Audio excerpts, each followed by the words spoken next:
So we've talked about hoover before, yes? Of course we have. Many, many, many times on this channel because it comes after a breakup 99% of the time. A narcissist is going to try to get you back, even if they broke up with you. Why? Why don't they just move on? It's about power. Again, remember, everything is about power. They like to be able to manipulate how you feel when you feel it. So, post-breakup, you're crushed. Say you're crushed. They broke up with you. Or you broke up with them and you're still crushed, okay? You're just devastated. You know you have to leave this person. Last week we talked about cognitive dissonance and trauma bond, and you knowing that you should leave this person, but in your heart you can't. But now here it is, the breakup happened, and now you want it to stick. I have a lot of you going through this right now. You want it to stick. You're trying not to get back to them. You went no contact, which is the topic of our next video. You've gone no contact. You've done all the things, but you struggle and it's hard, and now comes the hoover. You've decided you're not going to go, and the hoover is named after the vacuum cleaner. They're going to do and say everything they can to suck you back in. They're going to leave you 39 messages in a row at 2 a.m, desperate, crying, saying they're sick, anything to get you to call them back, tend to them, pay them mind, pay them attention, show you still care, and all they want to do with the hoover is to see if you will break. That's it. I know. Chew on that. Think about that. They're not calling for the closure that you think you want. They might say that. They might poise it as, oh, well, we can get that closure you talked about. Just give me a ring and we can talk about anything you want. I'll talk about anything you want.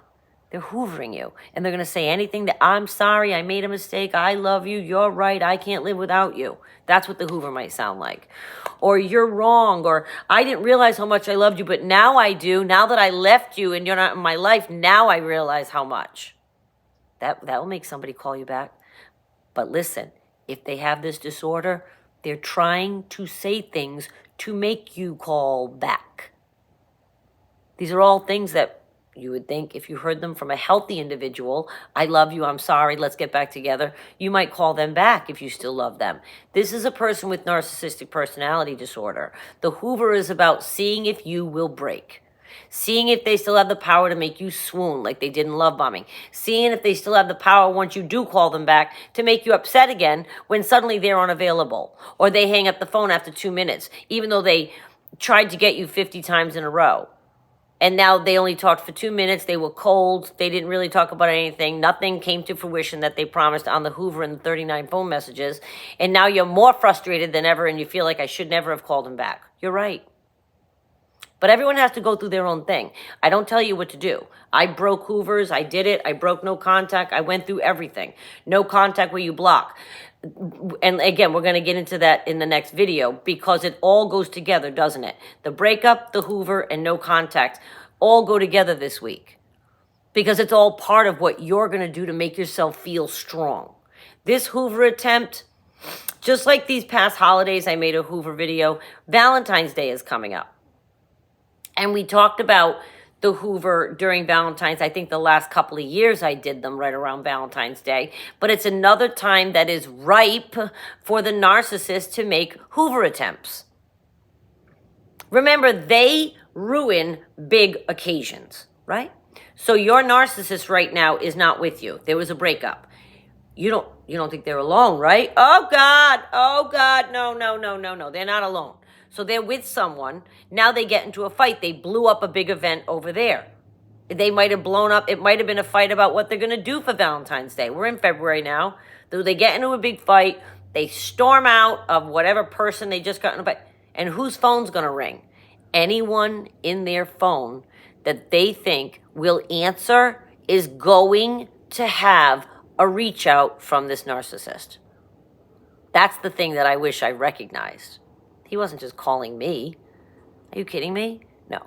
He was texting and calling many, many, many different women at one time, all the time, throughout the relationship, throughout the breakup, throughout the hoover, throughout everything.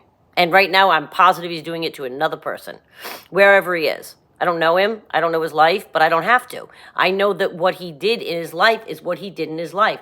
That's the behavior he has shown everyone. So there's never going to be one unique person. And the person with whom he landed last I knew, she was overlooking everything she knew to be true about this person, including that he was still reaching out to me, that I told her. Look that video up. I made that. Yes, I did. I reached out to her and told her. Doesn't matter. She's confident in her path with this person because he's got her with the love bombing right where he wants her. And she can't break the spell she's under. That's not my business. I did what I could. But when they come at you with a hoover, I want you to really understand, you guys, it's not the same as, again, if you broke up with somebody and there was, because that happens a lot with healthy couples, and then they have a breakup and then they realize, oh no, they're meant to be, and one calls the other one. That's not a hoover. A hoover is dramatic, urgent, emergent, desperate, many, many, many calls in a row, and it doesn't have to be that. So don't not think they're a narcissist if you just get one call. Well, no, it was healthy. He just called me once after that. Did you answer him? Nope, I didn't. Oh, okay. Maybe he's going to call again the next month. Maybe he's going to call. The minute you answer or entertain them at all, they're going to know you are still there. They're going to know you still can be gotten to, that you still care, that there's a glimmer of hope for them, that they, not even hope, real hope like we have, because they destroyed the relationship with their behavior, but the hope is that they can still control you, have power over you, have you behave the way that they want. They wanted you happy, they love bombed you, breadcrumbed you, bribed you. They wanted you miserable, they devalued you, cheated on you, lied to you, tried to make you jealous. All those things are devaluing behavior. Now you're feeling bad. You're at a special occasion and they want you to have a good night. It might start out great. All of a sudden you're having too good of a time. They want you to be miserable. They're going to devalue you in the middle of the whole room. Maybe people don't hear, maybe they do, but they're going to whisper something in your ear to make you feel terrible, just to see if they can. You shouldn't have worn that dress. It makes you look fat. That's it. That's all it takes. One sentence, right? Especially for us women. And narcissists can be man or woman. You insert your own pronoun. But you got to look out for that hoover. They're just trying to see if they can still manipulate you. And I knew a couple, and I told you about this before. The girl did a 180. I knew both of them. The guy could not understand for the life of him why she would not just at least text me. She can't text me back. She can't text me back. And I would say, you don't want to text back. Now I understand. Because this was many, many years ago. But now I understand why she did that. She knew enough.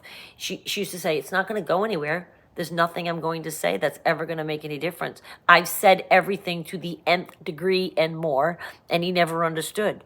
Think about that. You probably said every single thing that you are dying to say. You've said it all before. They don't hear. They don't listen. I don't care what language. You had to see the creative wording I came up with to try to make this cat understand. Nothing.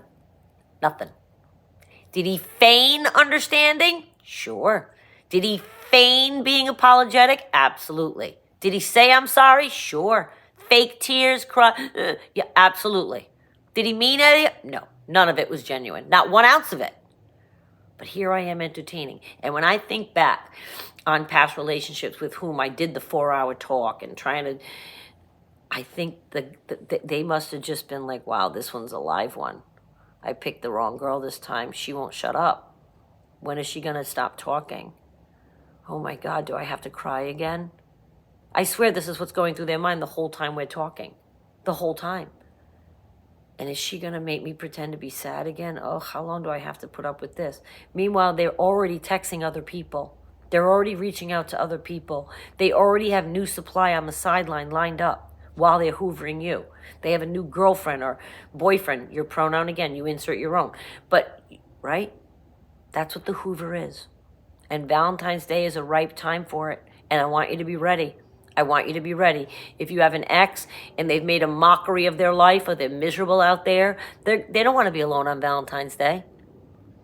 I got hoovered, this was 2 Valentines ago, so you can look it up, 2 years ago. So in 21 February, around that time, it must have been after Valentine's Day, he hoovered me and I answered it.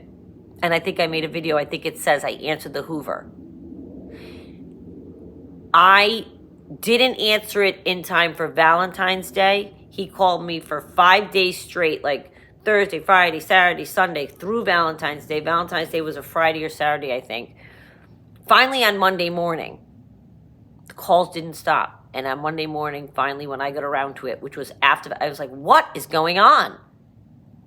Within 3 days, he's back in his car. Not that he stayed here, he was staying nearby. But within 3 days, he was back in his car driving off to Boca, the place that he would go to Boca. He was doing it again, calling me saying, I'm just a bad guy. That's what he said. After I finally answered a hoover, and I mean tons of calls. Not 3 days later. I think we had coffee once, pizza once, and not 3 days. I'm just a bad guy. And he was in his car driving off to be bad again.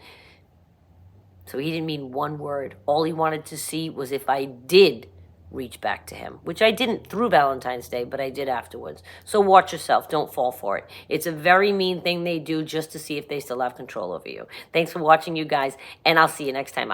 Next time we're talking about no contact.